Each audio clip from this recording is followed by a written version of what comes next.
Siman 95, Tzadikri. On devait parler du lave-vaisselle. Baruch atah Adonai Eloheinu melech haolam shehakol nהיה bidbaro.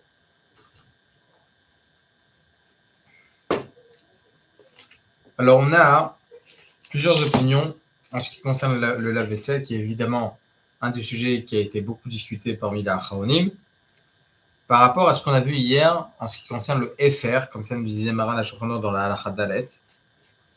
Le Efer, c'est cette cendre qu'ils utilisaient à l'époque pour laver. Eh bien, cette cendre-là, elle était poguémette, c'est pour ça qu'on avait le droit, selon l'opinion de Maran HaShulchan Aruch, de mettre des ustensiles de lait et de viande ensemble dans la même cuve, alors que c'était bouillant évidemment, pour faire la vaisselle. Qu'en est-il du lave-vaisselle? Afin de comprendre la halakha, il faut avoir connaissance de comment ça se passe le lave-vaisselle. À partir de quel moment il y a du savon qui rentre à l'intérieur? Est-ce que vraiment c'est à une grosse température? Est-ce que ça arrive à Yad Soledesbo? Donc évidemment, tout ça on est obligé d'en discuter. Et vous savez même, une autre question. Imaginons un instant qu'on interdirait d'utiliser le lait et la viande ensemble pour faire le lave-vaisselle. Mais quelle serait la différence de faire ensemble le lait et la viande ou bien de faire que la viande et ensuite le lait? J'ai un problème, c'est que si j'ai fait la première fois de la viande, eh bien c'est possible que tout mon lave-vaisselle est tenu bassari. C'est comme une marmite que j'aurais pas le droit d'utiliser pour la vie. Là on va essayer de comprendre Bezrat Hashem. Le Rav Moshe Feinstein, il dit comme ça dans son shoot Igrot Moshe Orach Chaim volume 1 Siman 104, ainsi que dans Yoredea volume 2 Siman 28-29, Yoredea volume 3 Siman Yud alinéa 11, il rapporte là-bas au sujet donc du lave-vaisselle. Il dit la chose suivante, je vais vous lire ce qu'il écrit dans ces mots. Mutar להשתמש במג'ח כלים בשריים וחלביים בתנאי שיחליף את הרשת שעליה מונחים הכלים ולא ידיח הכלים הבשריים והחלביים יחדיו אלא רק אחד אחרי השני וגם הראוי שגם ידיח במים אחרים רותחים קודם אם יש פנאי לזה. Il dit le Igrot Moshe 3 choses. Premièrement, il faut changer, vous savez, dans le lave-vaisselle, il y a comme des compartiments en plastique ou en ferraille, le méchané.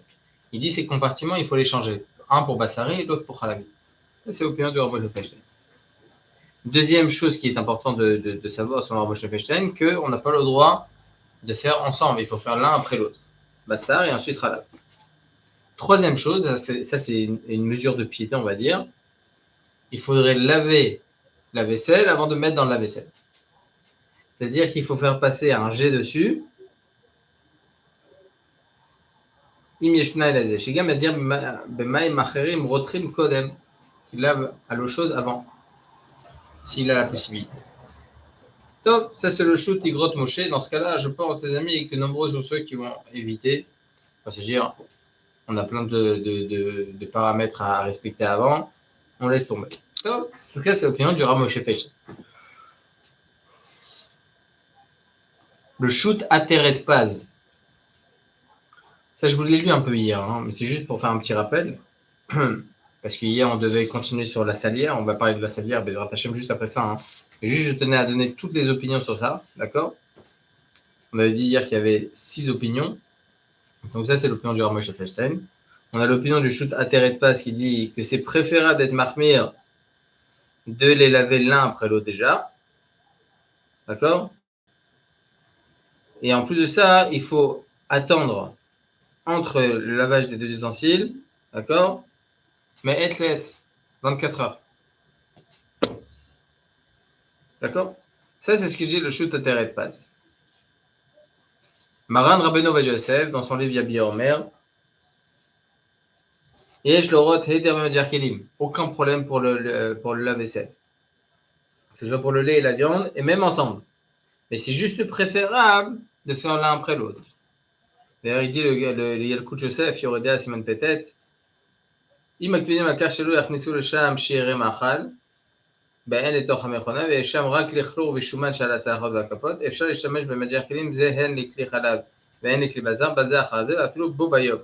אולם ממנו הקלדים בזה, מכניסים לתוך מכונת המדיח כלים שהרי מאכל לכלי, כמו חתיכות גדולות של בשר או פיצה וקשה לעכל, שיתאחד בחתיכות אלה לא נדגמים בחומר הניקוי המעורבים במים. Il dit, techniquement parlant, lorsqu'il y a le jet d'eau qui va arriver avec le savon, est-ce que vraiment ça va rendre pagoum le morceau de viande? Ça oui, uniquement si c'est des petits morceaux, la petite graisse qui reste. Si la personne laisse vraiment énormément, déjà c'est pas bien. La personne qui laisse dans son lave-vaisselle, qu'est-ce qu'il va laisser dans son lave-vaisselle des gros morceaux de viande? C'est pas possible. D'accord? Mais on va dire que théoriquement la personne elle laisse comme ça. Alors on ne sait pas si vraiment le savon il va rendre tout pagoum. Ça c'était à l'époque. Aujourd'hui les amis, avec les lave-vaisselle qu'il y a aujourd'hui, même si la personne elle va mettre des vrais gros morceaux de viande à l'intérieur de son lave-vaisselle, bien que ça va l'escarter de la vaisselle, hein, ben on va dire théoriquement tout devient pagoum à un certain moment. Pour quelle raison? Parce que le premier jet d'eau il est à froid. Il faut le savoir. Le premier jet d'eau il est à froid, donc ça va tout laver. Ensuite ça va partir dans les tuyauteries, ça va partir dans le... Ben voilà, ça va partir vers l'extérieur. D'accord? Ensuite, il y a le lavage à chaud à 70 degrés avec du savon. Ça va tout être pogem. C'est ce qu'il dit le Yalkut Yosef dans Ilchot Pesach. Pas dans Yoredea il y a 30 ans. D'accord? Dans Ilchot Pesach, il y a quelques années, il a écrit. Donc ça, c'est évident que ça rend tout pagoum. Pour ça qu'à la Khalema, ses amis, il n'y a aucun problème. Encore une fois, ce din qui en ressort, on le comprend mieux au jour d'aujourd'hui parce qu'on a vu hier.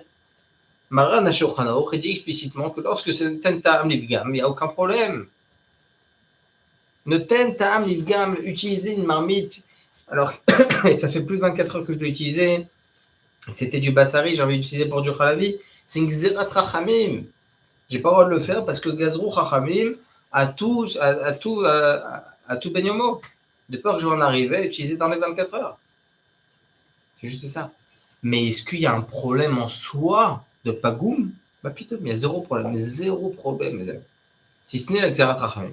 Donc, si je vois que pagoum, il y a zéro problème, quel serait le problème de les nettoyer ensemble? C'est pas un chimouche pour bichoul, pour cuire, pour en profiter au niveau de la consommation. C'est là pour le laver, pour rendre pagoum. Donc là, il y a zéro problème. Vous comprenez, les amis? Bien fait. Alors, et merci à HM, ça c'est juste un petit compilé de ce qu'on a vu hier, les amis, par rapport au lave-vaisselle. Il y a des questions? C'est bon? On avance. Le lave-vaisselle, on l'avait déjà fait avec les 3 jets d'eau. On avait déjà parlé. Et c'est dans votre livre.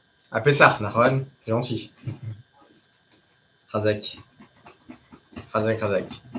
Alors, on va parler aujourd'hui de la salière. Alors, hier, justement, on a terminé le shiur avec un point d'interrogation. Est-ce que j'ai le droit d'utiliser une salière pour saler mes marmites, au-dessus donc des marmites, et la même salière pour du khalavi? Ou bien avec la buée, peut-être que à l'intérieur, ça va devenir, on va dire, un peu humide, et c'est l'humidité bassari. Alors, essayez de me comprendre.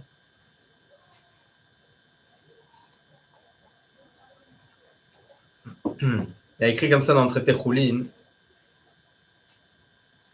112a. Ba'e mine ravdimi me Rav Nachman. Ma'u la nuche kada de malcha gabe kada de kamcha. Ça, c'est Gemara, on l'a un petit peu vu hier. J'aimerais la reprendre avec un peu plus d'explications. D'accord?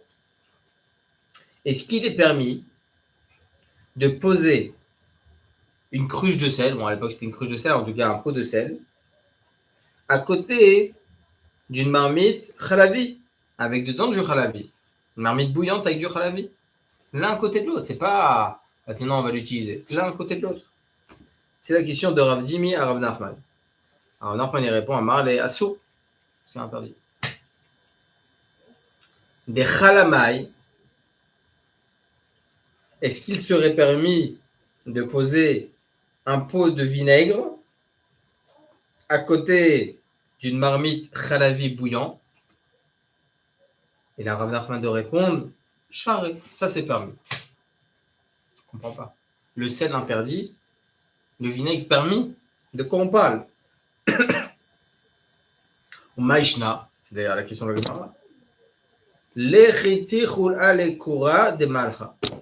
Rachid explique, écoutez bien les termes de Rachid. כשתנדוד לי עליה כור של מלח, בסחרי אומר לך טעמו של דבר. משמעות הביטוי, ça veut dire quoi? C'est-à-dire, quand tu me payes ça, Kilou, je te donnerai la réponse. C'est-à-dire quoi? De quoi il parle, Rambam? מילי דבדיחותא, כלומר שההסבר הוא פשוט מאוד. מאי טעמה? היי איתה איסורא בעיני, והי ליתה איסורא בעיני. Dis, Rav Nachman, je crois que je vais te répondre comme ça facilement. C'est évidemment que c'est compliqué de comprendre. Là, je vais te l'expliquer. היי איתה איסורא בעיני. התבשיל ניכר ולא מתבטל במלח, מפני שהכותח עב. והחומץ ליטא איסורא בעיני, התבשיל מתבטל בתוך החומץ, שהחומץ נוזלי ולא נותן בו טעם. En réalité, la Gemara, les amis, elle ne parle pas de l'un à côté de l'autre. Imaginons un instant qu'il y a du khalavi qui tombe dans le sel. Ça n'annule pas, c'est mort. C'est assourd. C'est assourd. Pas le droit d'utiliser ce sel avec du passage. Si maintenant, il y a du khalavi qui tombe dans mon vinaigre, c'est permis. Pourquoi? Dit parce que dans le sel, le issour, entre guillemets, le khalavi, il est reconnaissable. Yallah, enlève-le. Alors que dans le vinaigre, c'est du liquide. On ne va pas le reconnaître. Et en plus de ça, non seulement c'est du vinaigre, non seulement, pardon, c'est du liquide, mais en plus de ça, c'est du vinaigre. Le vinaigre, en plus de ça, il va prendre le dessus sur le goût, il n'y aura même plus de goût. Alors les amis, c'est quelque chose qui n'est pas fréquent, hein, ce genre de gmarotte, mais on va comprendre de là vraiment des halachot très intéressantes. C'est-à-dire, on a fini sur ça, hein, d'accord? On a rapporté la Gemara, on a essayé de comprendre de quoi la Gemara vient de parler, et grâce à ça, Bezrat Hashem, en crescendo, on verra par rapport à la salière au-dessus des marmites. Et le sucre qu'on utilise dans les colliers, dans les Beth Midrash, dans les synagogues, alors que c'est possible que j'ai inséré à l'intérieur, dans ce sucre-là, une petite cuillère avec du khalavi, avec du lait, mon café au lait. D'accord?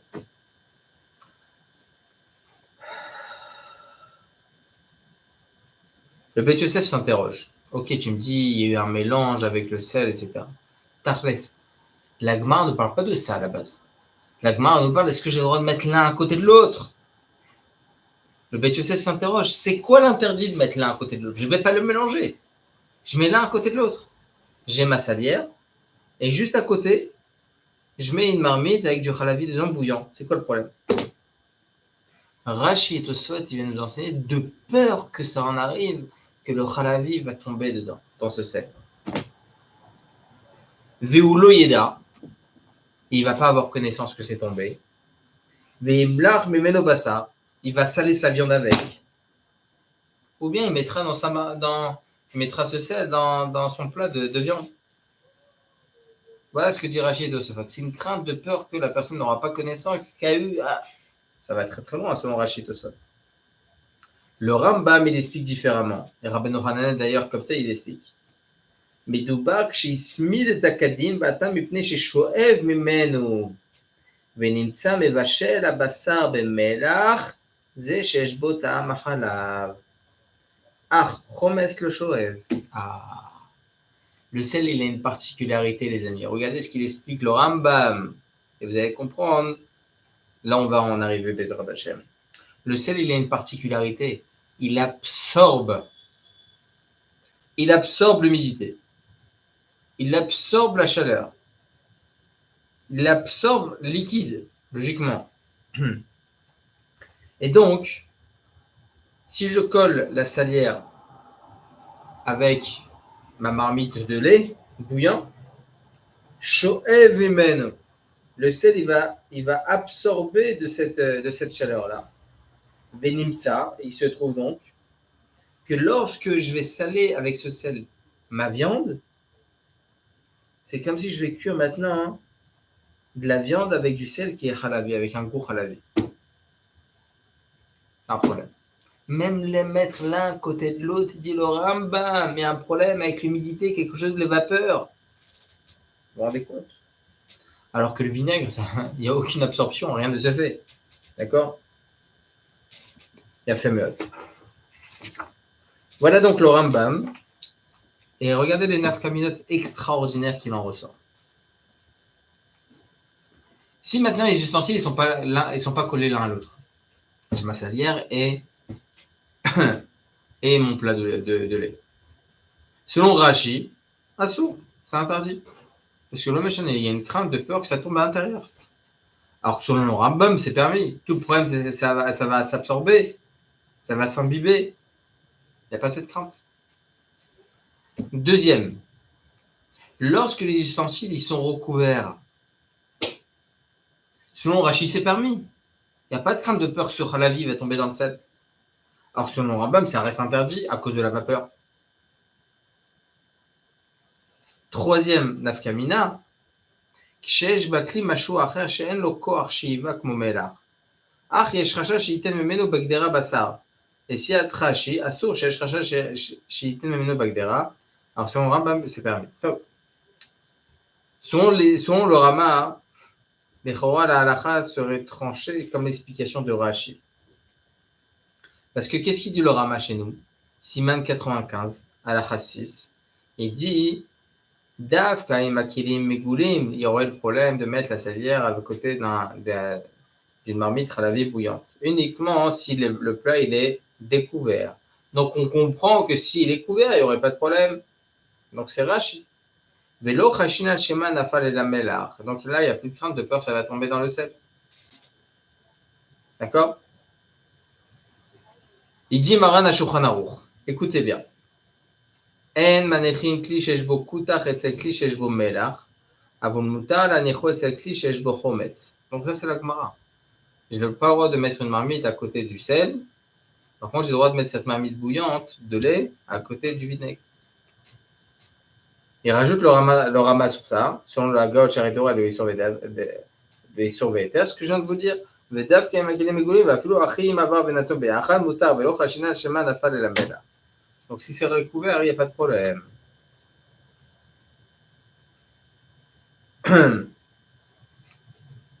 Le Bet Yosef donc s'interroge. Selon Rashi, que tout le problème de peur que ça tombe dans le sel, est-ce qu'il serait permis, les amis, oublions un instant chaud, pas chaud, etc. Selon Rashi. Tout le problème, c'est pas la chaleur. Tout le problème de peur que ça tombe. Donc moi, j'ai une question à vous poser, les amis. Je mets dans mon frigidaire le sel, parce que je sais pas, il peut y avoir des fourmis, etc. Est-ce que j'ai le droit de mettre juste à côté ma bouteille de lait? Selon le Rama, si la bouteille de lait est fermée, il y a zéro problème. Si la bouteille de lait elle est ouverte, et le sel il est ouvert aussi, il y a un problème. Même si c'est à froid. Alors que selon le Rambam, c'est uniquement tout le problème à cause du chaud. Ça s'absorbe. D'accord? Ok. Il dit le Yalkut Joseph, Yoredea Siman 88 à la 3 et 4. Moutar les katrila la niar mitzachim azon bemekara kli sheyesh bo tafshil basar et kli etzel kli sheyesh bo chalab ledat maran yesh lakel baze gam im matzrichim megoulim ulam nachon vazif yoter lechasot echad mehem. Il n'y a aucun problème de les poser l'un à côté de l'autre. Bassar, chalab, bassar, poisson, etc. Il n'y a aucun problème. Vous prenez votre caddie, vous allez au Sherat, vous achetez le poisson, la viande, etc., le lait. Il n'y a aucun problème de mettre tout ensemble, évidemment. S'il y a une crainte de peur que ça tombe, c'est préférable de les séparer. Écoutez bien maintenant cette Gemara et Bezrat Hashem. Après, on va essayer de rentrer dans deux autres simanim pour en arriver, Bezrat Hashem, à la question que je vous ai posée au préalable. Est-ce que j'ai le droit d'utiliser la même salière? On a une autre Gemara pour le moment, traité Choulin 113a. Métivé, la Gemara objecte. Dag daor shemalchou im dag tame muta. Ma elav shayu shneim elohim lo. Kigon shaya taor maliach vetame tafel. On reprend là le sujet du sel. Encore une fois, tout ça va nous donner des connaissances sur la particularité du sel. On a vu que selon Rambam, ça absorbe. Maintenant, cette Gemara vient nous apprendre. Si j'ai salé du poisson qui est cachère, aucun problème, du saumon, on va dire, je l'ai salé avec un poisson qui est taref, qui est tamé, avec du calamar. Je tape chez moi. La Gemara nous enseigne, boutard, c'est permis. Comment boutard? Peut-être que le sel il va cuire, et ça va cuire les deux ensemble, du tamé et du tahor. La Gemara de répondre, les deux ne sont pas salés. Le saumon, il était lui salé, alors que le calamar, il était tafel, il était sans sel. Ma'achal ta'or, il dit comme ça. Ma'achal ta'or malouach shirbu yachad im ma'achal tameh tafel, mutar le'echol et ma'achal ta'or shelo balat ta'am isfo. Le sel, étant donné qu'il est sur le ta'or, sur le permis, il n'a pas la force maintenant de s'occuper du tamé, de s'absorber du tamé pour rentrer ensuite dans le ta'or. Non, il est occupé à des détails les miflat, le bala. Il est occupé à prendre ce qu'il y a à prendre du saumon. Il n'a pas le temps de s'occuper de ce qui se passe derrière. De là, ils apprennent de sa faute.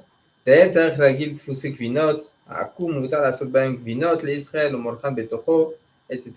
Comme ça, il tranche le Shulchan Aruch. Melach hanatun bekehara shel basar, mutar litno bechalav, shel melach maflit ta'am ha'kelim. Le sel, on va dire, imaginez-vous, j'ai du sel maintenant. Melach hanatun bekehara shel basar, j'ai mis du sel sur une viande dans un récipient chalavi. Pardon, dans un récipient parvé. J'ai réutilisé ce même récipient pour le chalavi. Pourquoi? Parce que le sel, c'est vrai qu'il absorbe, mais il n'a pas la force de retirer le goût qui se trouve à l'intérieur des marmites et des récipients. Très bien. Donc, on a une nouvelle connaissance sur ce sujet, que le sel, il a une capacité d'absorber, mais il n'a pas la capacité non plus de reprendre le goût qui se trouve dans un récipient. Avec tous ces éléments, les amis, on peut avoir une halakha concrète sur notre sujet. Est-ce que j'ai le droit d'utiliser une même salière pour saler mon bassari qui est dans la marmite et ensuite pour saler mon khalavi? Alors, il y a écrit comme ça dans le Siman Pechet à la fin de la halakha 2.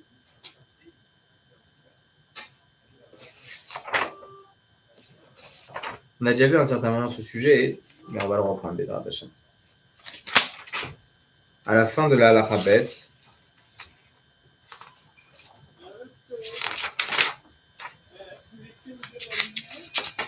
alors, halakha bet, Pechet, halakha bet.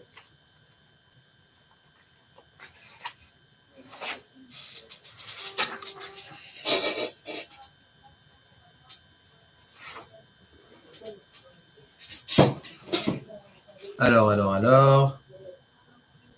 Il dit le Rama.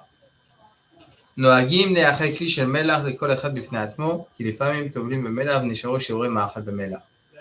Comme ça, il tranche le rachal. במקום הגאון משבח, אני מנהג השכנה שיש להם כלים עשויים במלח, אחד לבשר ואחד לחלב, כי לפעמים בתוך הסעודה שידם מלוכלכות מן הבשר, לוקח שם מלח ואחר כך ייקח לחלב, וכן נפרע. וכך פסק ילקוט יוסף, הנכון הוא להכין כלי של מלח לבשר, וכלי של מלח לחלב לכל אחד בפני עצמו. Donc en soi, il parle d'une salière qui est complètement ouverte, et il tranche le Yaakov Joseph, effectivement, qu'il est préférable d'avoir une salière pour Bassari, une salière pour Khalavi. Parce qu'il se peut que pendant le repas, je ne parle même plus maintenant de la marmite, pendant le repas, c'est possible que je prends alors qu'il me reste du lait, du Khalavi, et je l'ai trempé à l'intérieur. Ça, c'est lorsque la salière elle est ouverte. Qu'en est-il de la halakha pour une salière qui est fermée? Il y a juste des trous. D'accord? Là, on va avoir 4 opinions. L'opinion du Bada Shulchan, l'opinion du Sefer HaKashrut, l'opinion de Kitzur Shulchan Aruch et l'opinion de Maran Shlita dans Yalkut Yosef. Il dit le Bada Shulchan. Les salières qui sont fermées, Aminag la Afrid en Bassari les Khalavi. La coutume est d'en avoir un pour le Khalavi et un autre pour le Bassari. Comme ça, il tranche le Sefer HaKashrut. Midbar Kasher, une cuisine cachère, il faut obligatoirement réserver une salière. D'accord? Une pour Khalavi et une pour Bassari. Même s'il s'agit de salières fermées. Il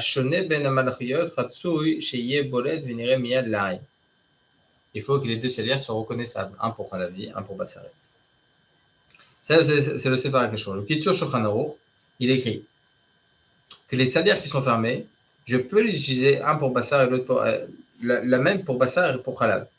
Mais il est préférable de laver la salière après l'avoir utilisée par exemple dans la Souda Khalavite pour le Bassar et le contraire. Il y en a certains qui sont pointilleux d'en avoir une pour Bassari et une autre pour Khalavi. En tout cas, il est moins exigeant. Le Yalkut Yosef, il dit la chose suivante. Umalchiyot shebizmanenu she'en derech klal sgurot. Les salières qui sont aujourd'hui en général fermées. En tsarich liyached melchiya lechalav umelchiya lebasar. Ve'esh machloek gam bazeh ve'en ze la chumra be'alma. C'est une chumra à proprement dit, d'avoir une pour Vassari et une autre pour Halavi. Tant que les deux elles sont fermées, il y a zéro problème. D'accord? Et là, on avance petit à petit, on voit qu'il y a effectivement une différence avec les salières qui sont fermées et les salières qui sont ouvertes. En général, les salières qu'on va utiliser, les amis, pour saler notre marmite au-dessus de la marmite. Tout le problème, c'est lorsqu'évidemment, je mets au-dessus de la marmite. Donc logiquement, c'est une salière qui est fermée. Y a-t-il un problème en fin de compte ou pas? Dans le Siman Koufhe, c'est Yud Bet.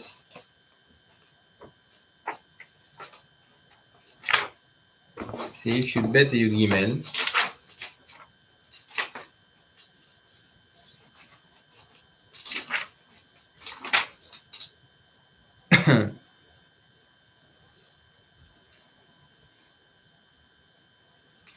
Alors,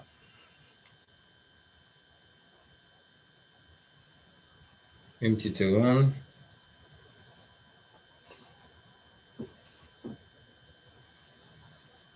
Une petite seconde.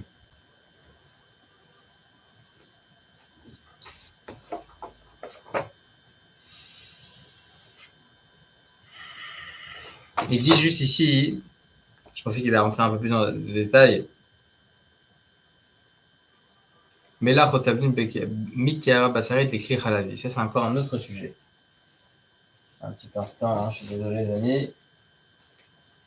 Je pense qu'il y a cette alarme ici.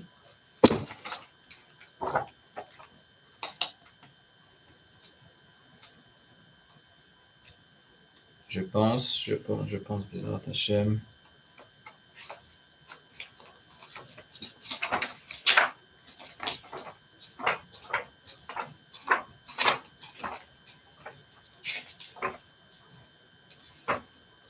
Voilà, Midbar, Kesofri, Kesakoum, Keferes, Porcelaine, Terret, Tefton,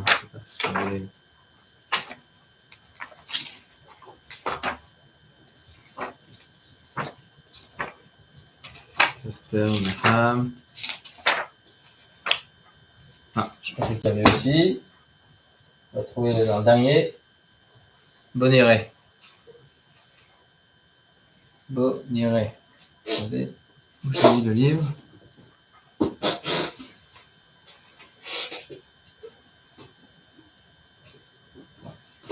Ah voilà.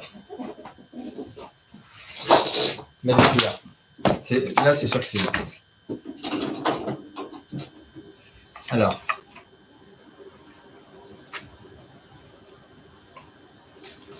Désolé les amis, hein. On va y arriver. La roulette sur VTR. C'est un du gamme.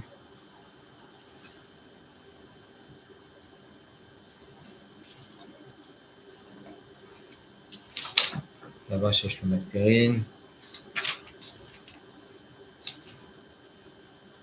Melchia.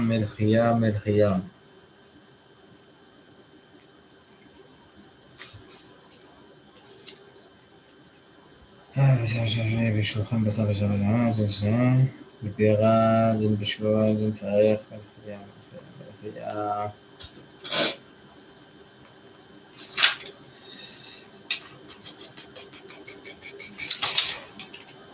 Tov. Bon.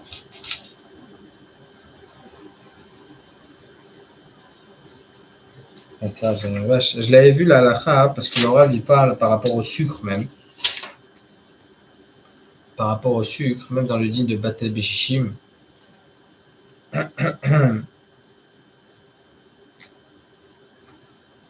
Nistam Kilim, Bisheloyen, Trisouda, Tribassin Chatari, Mshnakilim, Chachalav. Top, les amis, je vais vous trouver ça. D'accord? Si je le trouve pas maintenant, c'est pas grave.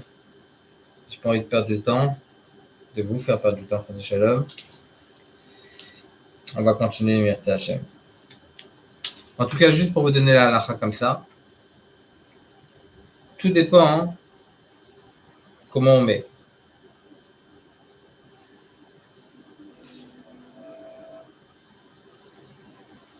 Alors déjà par rapport au sucre, la deuxième partie de question que je vous avais dit, il dit comme ça. Shkavav, Perivav, Kavav.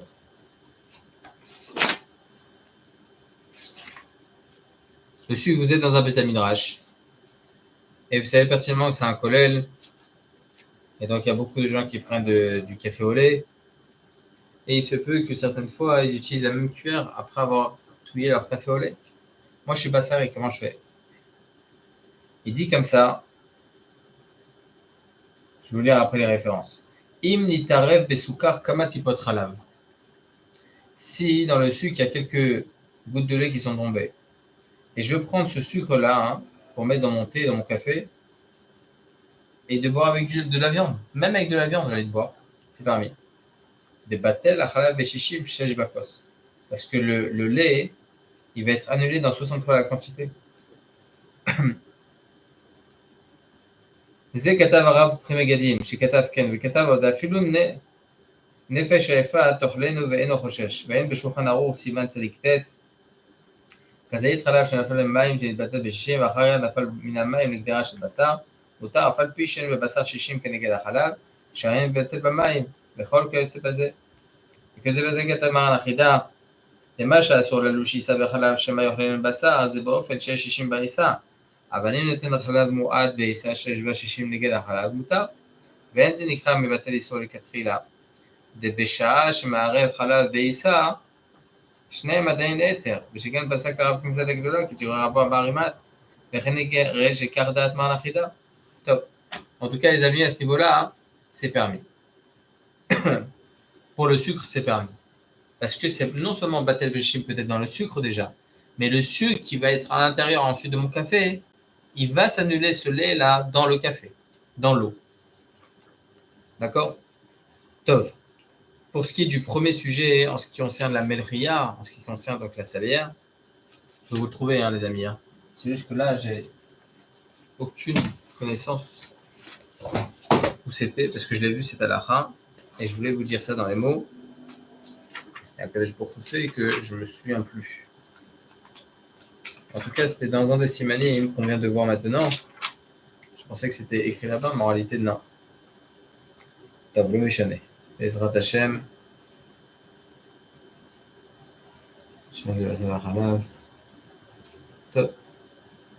Top, Ezrat Hashem. Ok? On verra tout ça. Pour le moment, les amis, on va continuer notre sujet. En tout cas, Baruch Hashem, dans ce siman, on a vu pas mal de choses. On a vu par rapport aux marmites, on a vu par rapport aux salières, on a vu par rapport au lave-vaisselle, on a vu par rapport aux éviers. Donc, on a vu pas mal de choses dans quelques points, hein, quelques séifs.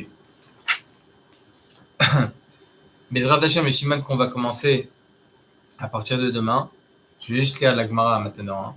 C'est vraiment un sujet extrêmement important et intéressant. C'est le sujet de tous les aliments qui sont piquants lorsque je les coupe avec mon couteau. Là, les amis, c'est, je pense, un des simanim des plus importants dans Yordéa. Hein, je vous dis ça souvent, mais vraiment, c'est un truc qui arrive très, très, très souvent. Qu'est-ce qui fait vraiment attention d'avoir un couteau parvé pour les oignons? Personne. Tachlès, je pense, personne. Et pourtant, on ne va pas faire attention, on va couper notre oignon. Ok, tu as coupé ton oignon pour le bassari. D'accord, très très bien. Nickel, avec un couteau bassari. Qu'en est-il du reste de l'oignon? Tu n'as pas tout fini. Tu le laisses au frigidaire avec un peu d'huile, etc. pour ne pas qu'il y ait sa cana. Est-ce que ce reste de l'oignon, tu as le droit de l'utiliser pour le khalavi? Et pourtant, tu l'as utilisé avec un couteau bassari. Alors, je voulais la première partie de la Gemara, traité Choulin 111b. Yativ Rav Kahana, Arva de Rav Yehuda. Bekamar Kara Shemalach Babasar, Asur Lechol Bakuta. Rotea, pardon. C'est la même chose. Lesnon Shechatru Besakin, Muta Lochlo Bekuta. Maïtama, Amar Abaye, Hay Eterabala, Vehai Isurabala. Amar le Rava Kibala Etera Mayave, sauf, Ayetera, Daatelide Isuraou, de Isura Kachil. Et la Marava, Hay Efshar le Mitereme, Vehai Lo Efshar le Mitereme. Là, ici, la Gemara, elle rapporte au nom de Rav Kahana, d'accord? Kara shemalar babasar asur le'echol baroteach. Dans un récipient que j'ai salé ma viande à l'intérieur, j'ai pas le droit de manger du chaud à l'intérieur de ce récipient. Pourquoi? Parce que j'ai salé ma viande alors que c'était rempli de sang. Bah maintenant, malheureusement, ce récipient, il est rempli de sang. Vesnon shechatru besakin, un radis que j'ai coupé avec un couteau bassari, j'ai le droit de le manger bekoutar, avec du lait. Maïtama, qui a raison, marabaye, haï terabala, vehaï surabala. Pourquoi le récipient, j'ai pas le droit de l'utiliser à chaud maintenant?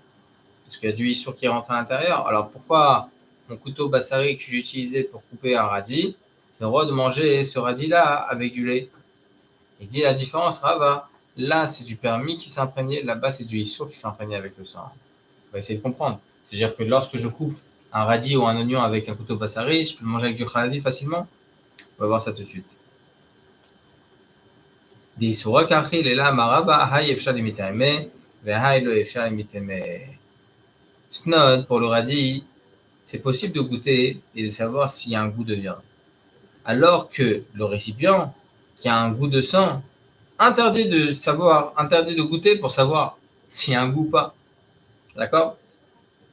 Alors sur ça, Agmar rapporte au nom de Cheskia, au nom de Abaye, il cheta dagim shalo bikara, mutar l'ochla bekuta, asnot shechato besakin, shechata babasa, asur l'ochlo bekuta. Tu as un couteau maintenant bassari, tu as coupé maintenant un radis ou un oignon, tu ne peux pas le manger avec du lait. Ça, Bezrat Hashem, mes amis, on continuera demain et je vous donnerai Imertse Hashem, la halacha, sur la salière demain, Imertse Hashem. Voilà les amis, est-ce qu'il y a des questions?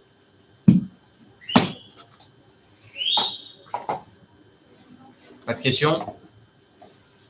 Quand on aura terminé les amis, c'est quelques simanim là, parce qu'après Bezrat Hashem, on va avancer encore un tout petit peu et on va faire quelques sujets comme ça, des bribes de sujets qui sont, on va dire, halacha le maaseh. On va commencer les lois de Bishulgoy, les lois de Tolaïm, c'est très intéressant, d'accord? Les lois de Hagalat Kilim, donc Imertse Hashem, ça va être pas mal. Pas de questions les amis?